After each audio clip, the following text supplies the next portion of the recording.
Wayne O'Kell is Warrant Officer First Class for the Royal Navy, and he carries an MBE for his services to the military and sport.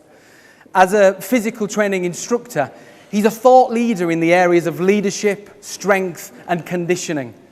He's built specialist equipment and introduced training programs for the UK's armed and special forces. And we're very lucky to have him here this evening, and he wants to talk to you about emotional intelligence and how that can complement technical competence. Ladies and gentlemen, please give a warm, warm welcome to Warrant Officer Wayne O'Kell MBE. Thank you.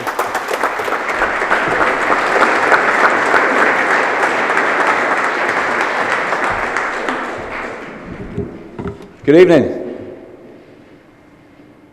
First of all, when Martin asked me to get involved and perform tonight, I thought to myself, yeah, I'm absolutely delighted. I'd love to take him up on a great offer, and accepted without thinking about it. And then he asked me to deliver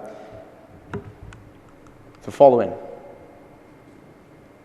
So normally I told Martin that would take me about 2 days.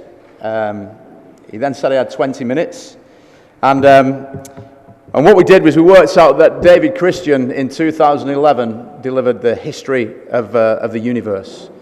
So 13 billion years in 17 minutes and 40 seconds. So my sort of worries and anxiety with it paled into insignificance. And I've taken it pretty seriously tonight, so I've produced a script for the first time in many years. It's 114 pages long, so I'm hoping I come in inside time. My name is Wayne O'Kell. As Lee said, I've been in the military for 30 years and I specialise in human performance more than anything. I've spent the majority of my time, the last 10 years or so, specifically in the training environment, training people to be cutting-edge military professionals with a high degree of war-fighting spirit and technical competence. We prepare them for the toughest environments, and just like the majority of you guys, we're in the people business. So tonight I'm hoping to give you an insight into how emotional intelligence can link to produce resilient individuals and prepare them for the known and the unknown. Really give you a bit of a flavour of what we do for a day job. I can guarantee that the majority of my talk will have dynamic correspondence and crossover to a lot of your environments. It'll be related, and a lot of what I'll say hopefully will be transferable. So, have you ever noticed that people with high IQs can sometimes be stunningly poor pilots of their private lives?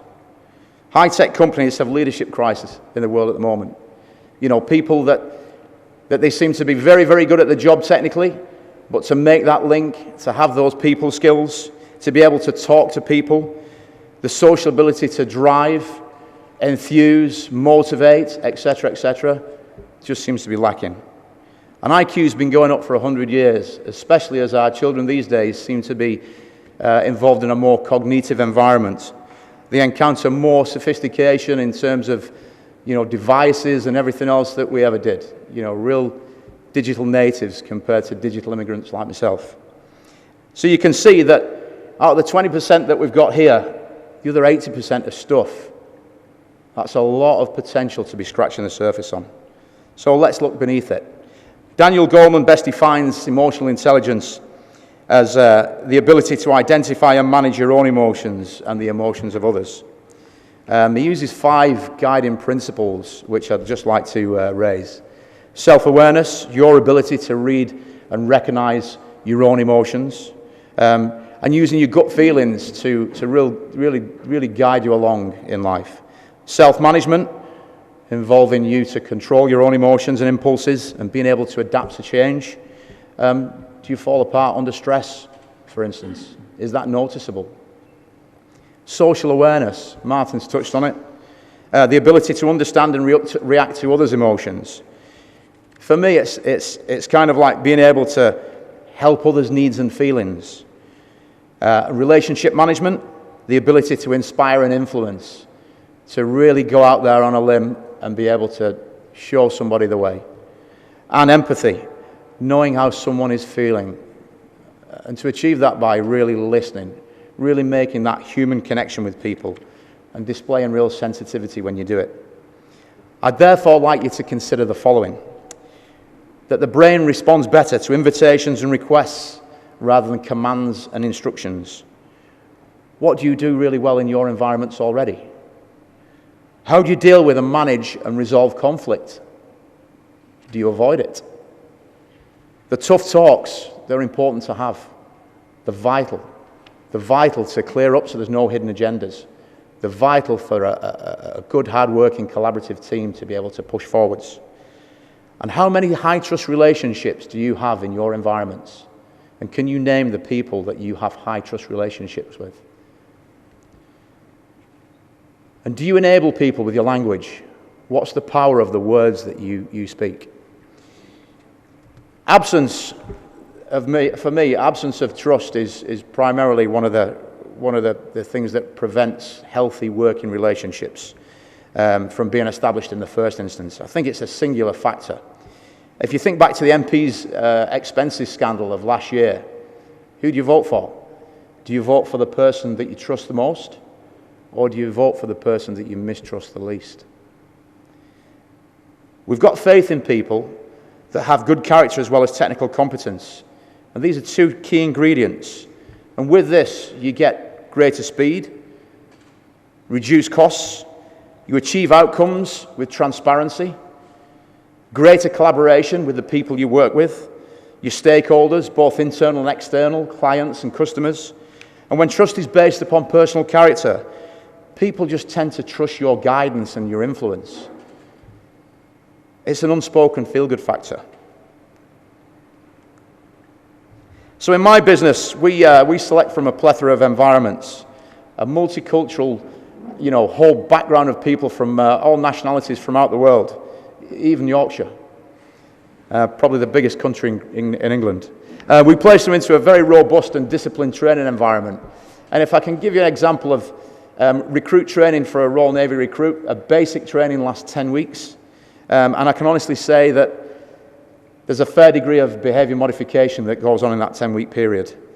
We get them to successfully reach a desired standard, be able to shoot and carry a weapon, carry out various tests, both cognitive and physical. We really do take them to the edge of their periphery, and we test out their comfort zone, absolutely. We also expect them to completely buy into our value system. Now, this is pretty interesting for me, and I've always tried to think of what degree of success do we get with giving somebody a system of values in 10 weeks. Is that possible? Because for me, values come out of personal experience, so I tend to think that more or less it's throughout your careers that you start to develop the values of the organisation maybe that you work with, should you buy into them and should you have collaboration with the people you work with. A few years ago we had the Labour MP, Bob Ainsworth, who was the Secretary of State for Defence at the time, come and visit recruit training. And he was really interested in how we piece together all these people from different backgrounds and develop that high trust relationship. And I said to him that we use in a bit of a off-the-line chat, we use the 4 T's principle. I don't know if you're aware with it. We trust them. We train them. We then train them a little bit more. We then train them further. And then we trust them. And we trust them to go out there and do their work and do it well. We trust them to ask the difficult questions, to have the tough talks and not shy away from those. We trust them to share success and contribute positively with each other in the organisation. Conduct affairs as leaders and managers in a style that encourages the subordinates and superiors to trust them also. And people will trust your character as well as your technical ability and your competence. And one of the things to note is you can't manage your reputation. Your reputation can change with the weather. But the interesting thing is, don't go out if you think like a tough talk with an individual, with maybe a peer or a subordinate. Your reputation is going to get dented. Don't worry about that too much, because your character will be intact for actually carrying out.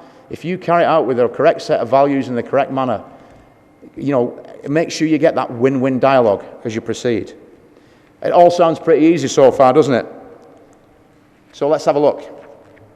Emotions can be pretty complex, made up of thoughts, feelings, and behaviors. It starts with a thought, you then start to develop a feeling from it, and then the next minute it's driving your behavior.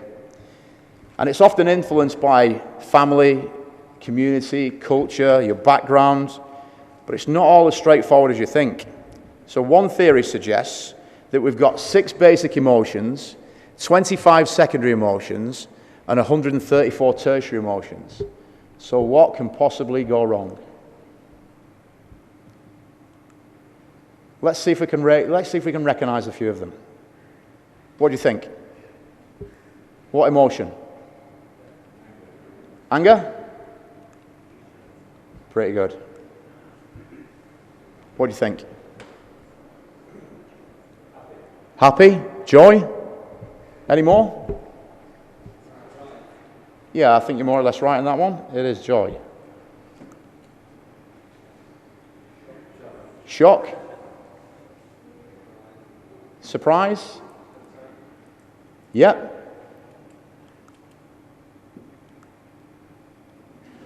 How about this one? So this is really interesting for me. This is half time. So, there's a primary emotion going on here, which is giving rise to a secondary emotion. So, sadness and disappointment. Now, this can also drive and give rise to tertiary emotions. I don't know if you can see those there. But we've got dismay and displeasure at the same time. And all these are going on at the same time. You know, all these are actually, you know, it's like a peak and trough, and this will flow and ebb, you know, as right in the moment as the game goes through the second 40. How interesting to watch England Rugby Union this week, from an emotional perspective, obviously. I meant. I mean, you know, it's you know, from an emotional perspective, it's been like a soap opera being played out before our very eyes. You know, with former players and pundits seizing opportunities to grab some airtime and get involved in the process. You know, to me, Stuart Lancaster seems like a very decent bloke. Whether he deserves what's going on this week or not, you know, I'm not quite sure. However, apparently it's all Sam Burgess's fault. Or Andy Farrell, or Owen Farrell, obviously, because Andy Farrell's his dad. So for me, for Stuart Lancaster, for this week as he approaches the Uruguay game, how do you cope with disappointment? Well, you just sit with it. You take it in. You understand it, and you feel it, and you reflect upon it. You work out what needs to be done next. And thankfully, he's doing exactly that, and he's not jumping out and making rash decisions and rash comments like certain Premier League football managers. I mentioned Uruguay this weekend, apart from if you're James Haskell, because James Haskell apparently thinks that England are playing against Ukraine this weekend. So here's an introduction to my environment. We fight in 4 different environments, as you can see. Under the waves, above the waves, in the air, and on land. We prepare our guys 24/7 to deliver controlled violence to enemies of the Queen. And in here, we're talking about a serious amount of emotional welfare that needs looking after. Working in a stressful environment can place a variety of emotional effects upon us, and these can be very discreet to pick up, and they're harder to recognise, and they're really difficult to predict. And as a result, they become increasingly more challenging to deal with. Former All Marine captain Bertie Kerr, he's going to talk about the combat zone later on in the programme. And if you just think about how stressful it is to be in this zone, and when I refer to a traumatic incident, for instance, in this zone, it's an event to be considered outside of your usual experience. It causes something that would cause physical or psychological or emotional harm. But let me be really clear on this as well, that traumatic events happen on a daily basis. Stressful events, you know, that are outside of your normal security, make you feel helpless or vulnerable. Separation from a parent, for instance. Domestic violence and bullying, neglect, even exercise is trauma. And you can pick trauma up from everyday occurrences, even driving here tonight. Maybe you come down the motorway, you drive past an accident on the other side of the road, and already you're picking trauma up from that accident. People that are linked to it, that see it, innocent bystanders can pick trauma up. You can get on the phone and ring somebody and pass that trauma on to the person on the other end of the phone. But can you imagine the effect on our people that are exposed to the lots of trauma, sometimes on a daily basis, on the battlefield over an extended period of time?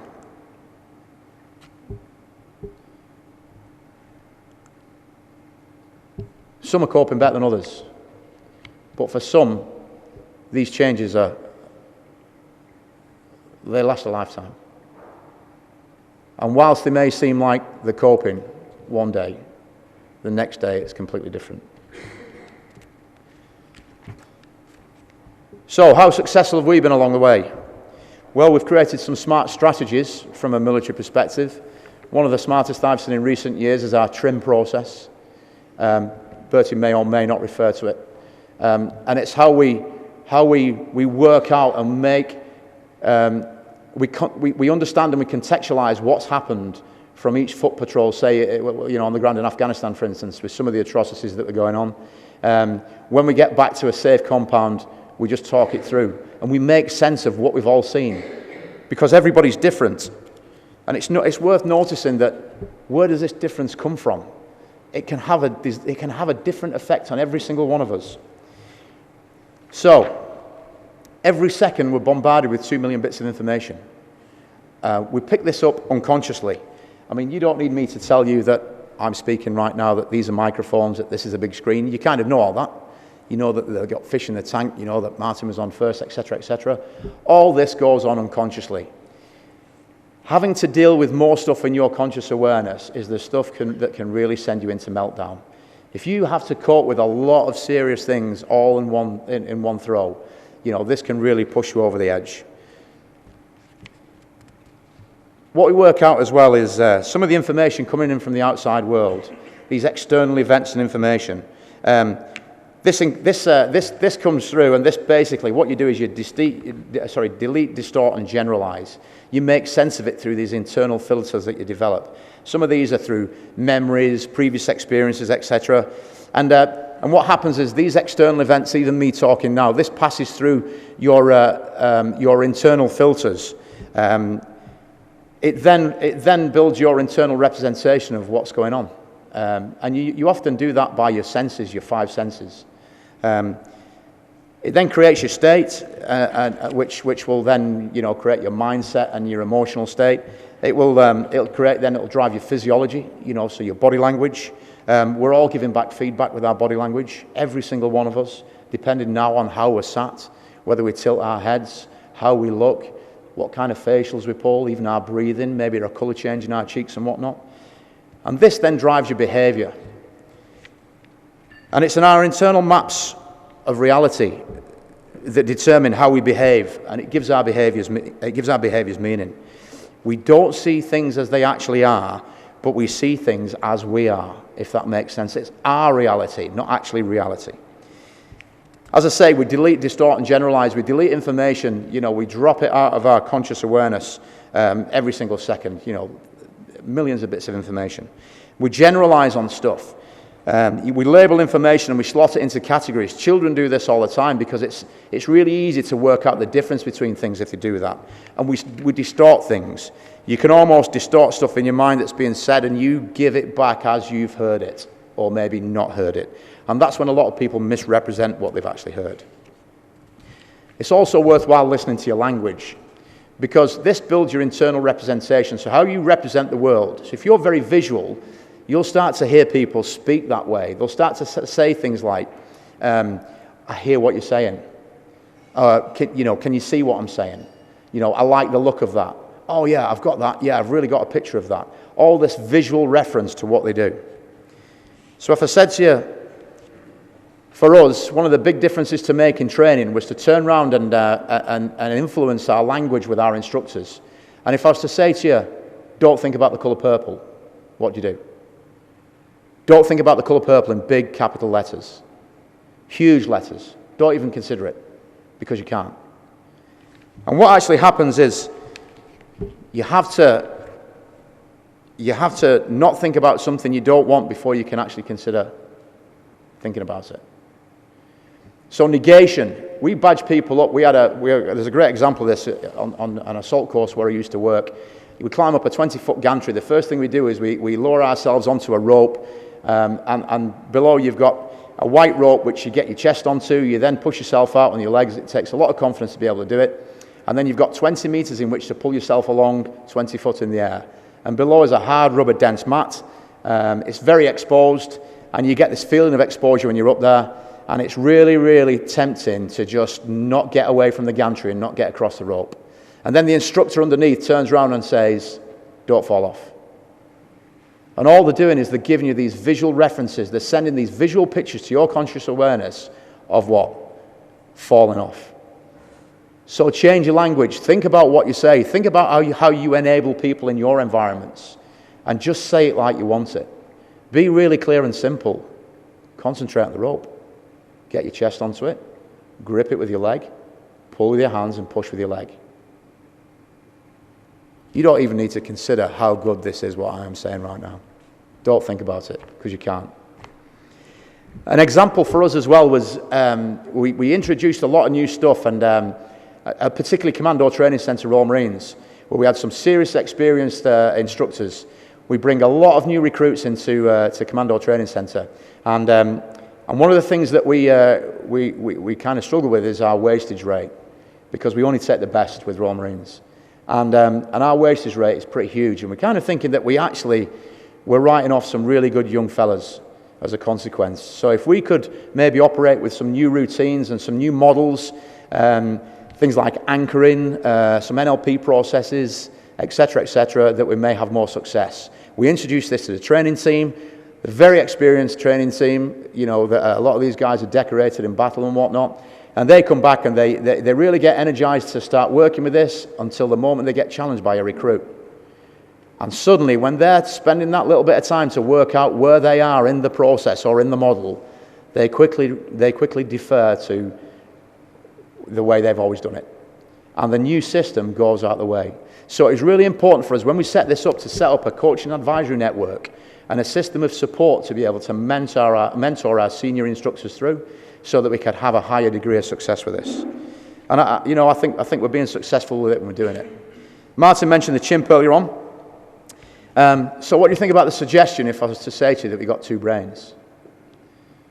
Two brains that think at the same time. So let me just explain this in a little bit more detail for you. This is a Steve Peters model.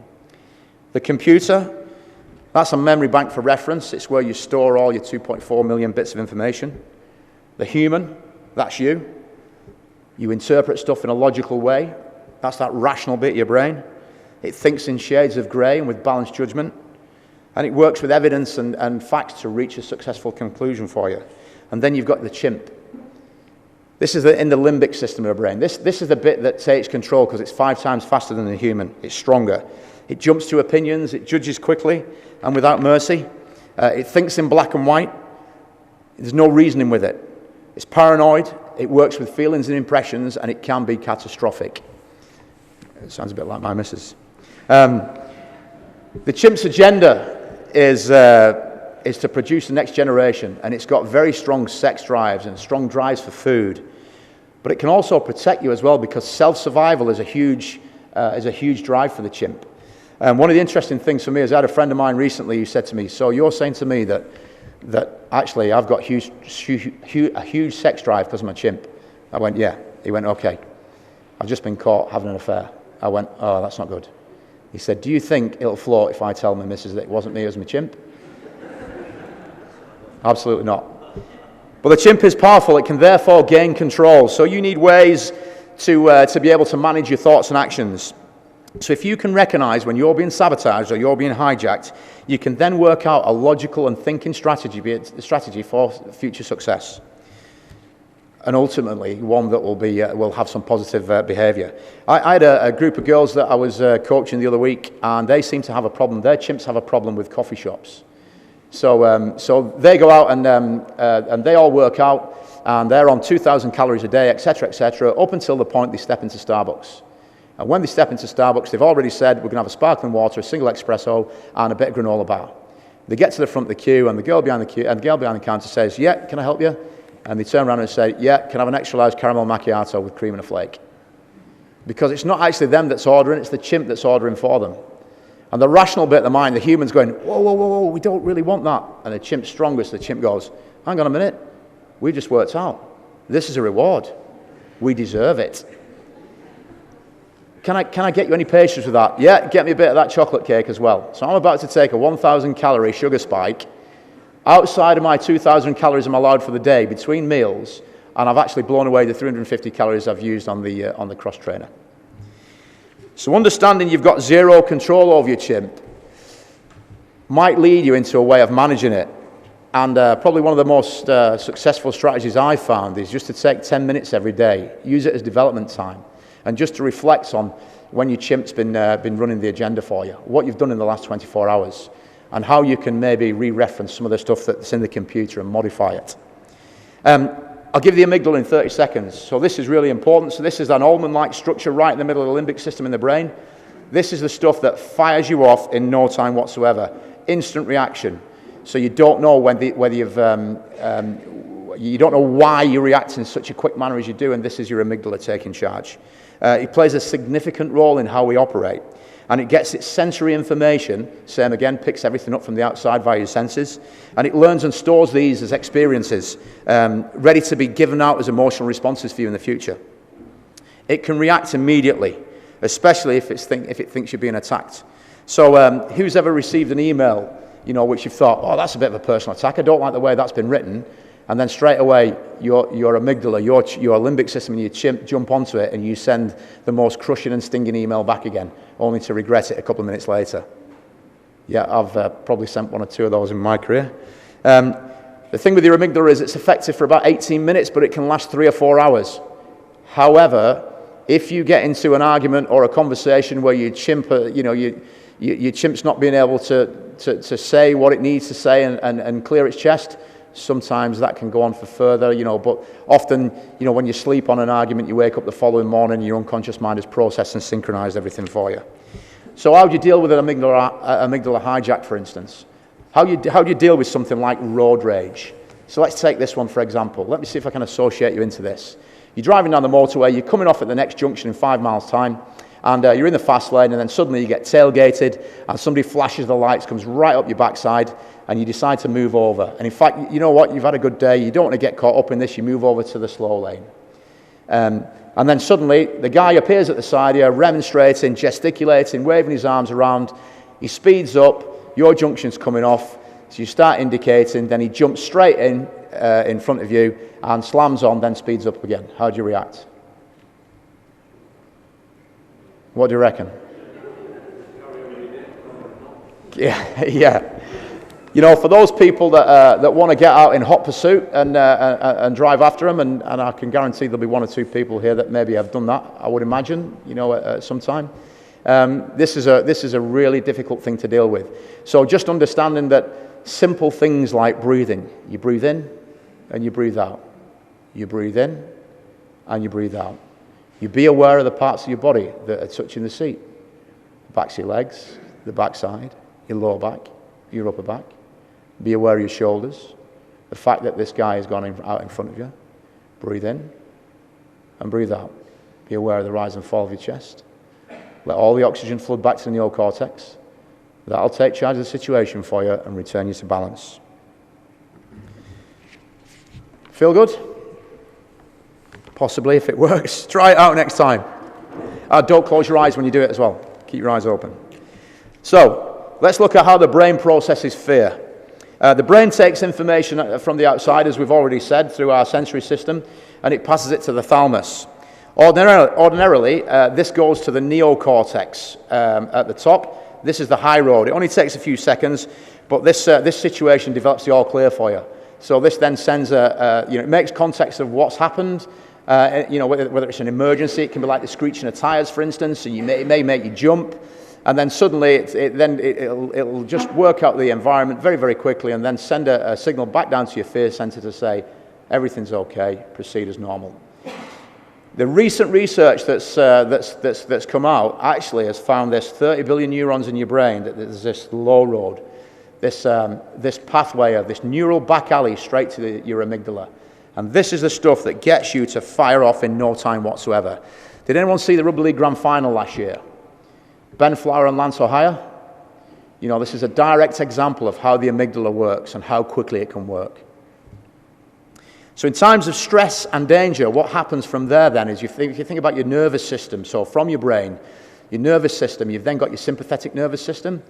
So this is the bit that fires you into fight and flight. This is the bit that gets you all amped up. You know, you burn energy and you use energy in this bit. And this is the bit that gets you really on the edge. And it gets you to act, you know, straight away if there's it gets you to react really quickly. And then there's the other bit, your nervous system. When this has died down and subsided, it's your parasympathetic bit. This is the bit that draws you back again, that gets balance. If you spent too long in the sympathetic nervous system, you know, even like speaking with presentations and stuff like that, if you worry about stuff too much, you can burn energy. It can just absolutely waste you. It can drain your battery.